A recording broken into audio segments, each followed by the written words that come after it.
Well, news coming in from Karnataka after the deadly stampede. The Karnataka cabinet has now decided that they will discuss new bills when it comes to crowd management and controlling fake news in the next meeting. The Karnataka cabinet is expected to discuss key bills, including the ones on crowd control and management with provisions that will also provide for punishment, which can go up to 3 years of imprisonment.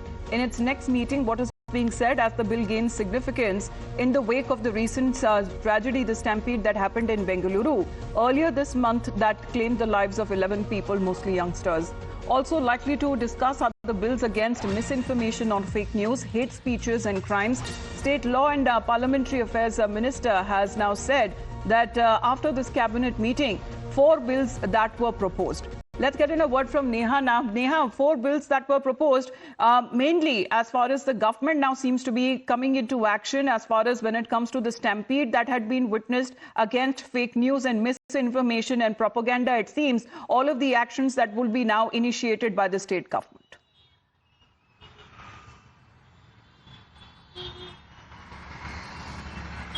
Well, that's right. Of course, several important bills now that were discussed in the cabinet meeting that was held yesterday by the Karnataka government. The first, of course, being the crowd control bill there. Why is this so essential? We've, of course, already seen the manner in which the stampede in Bengaluru, in fact, claimed 11 lives now. The government came under a lot of fire for the same. And now, as a response there, of course, we're seeing that a bill is being proposed to control the crowds.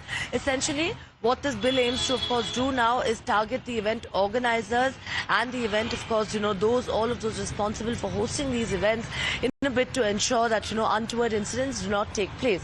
Second, of course, is the fake news bill that we're talking about. This is something, that the government had proposed a long time ago. However, the discussions only happened in the cabinet meeting yesterday in a bid, of course, to curb the spread of fake news, to prevent the spread of fake news. This particular bill here is being brought in. Additionally, of course, apart from that, there are 2 more bills as well that were discussed.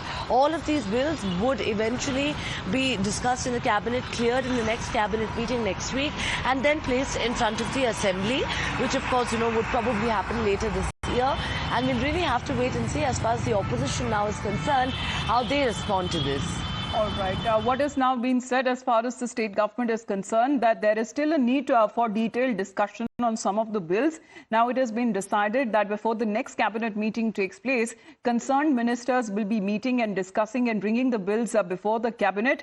According to sources, what we are learning that the draft of the Karnataka crowd control managing crowd at events and venues of mass gathering, where Neha, what is being said that the bill states or the draft states, whoever does not obey the orders of the police and violates its provisions or rules shall be punished with imprisonment of a term that may extend to 3 years or with a fine of 5,000 rupees or both.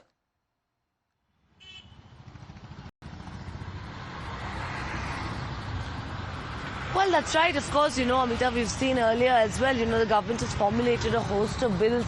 But this particular bill now here, of course, making the rules quite stringent, saying that anybody in blatant violation of the police orders there, would, of course, have to face imprisonment for 3 years or a fine of 5,000 rupees. Now, whilst this is quite debatable here, whether many big event organizers, would, of course, blatantly violate the rules and then get away by paying that 5,000 is a question that, could probably come up at a later stage. But, of course, in a bid or in an effort now to ensure that, unruly events do not go unruly rather, and in a bid to ensure that, crowd control, of course. Learning through sources, this is just a draft. There would be detailed discussions that would be taking place. The BJP already coming out with a reaction saying that this is another attempt by the Siddaramaiah Sarkara to deflect responsibility for the stampede that claimed 11 lives.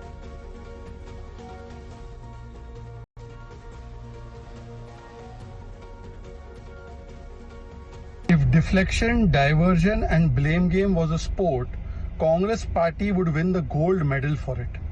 Because the manner in which they have deflected, diverted and blamed everyone for the man-made state-sponsored murder of people that took place in Bengaluru in the stampede, it shows that they do not want to take any accountability, any responsibility.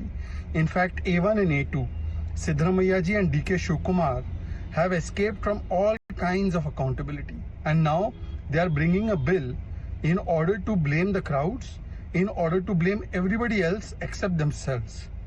This shows the attitude of Congress. The Congress party should explain that who did the event in Vidhan Sauda? Why was it done when the police had clearly said that they feared that the crowds would be too much in number? Who was inviting everybody to come at Vidhan Sauda? There was no permission for the Chinnaswamy Stadium event, yet the Deputy Chief Minister was there. The Deputy Chief Minister was holding the trophy, holding the flag, kissing the trophy.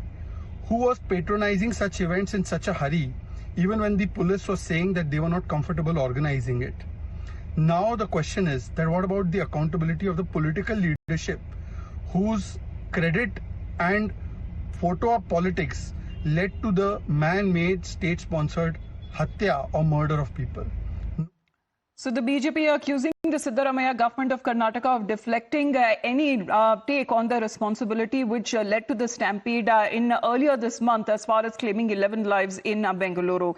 Neha, for the moment, thank you very much for joining in. Heading into a short break, the morning news continues on the other side.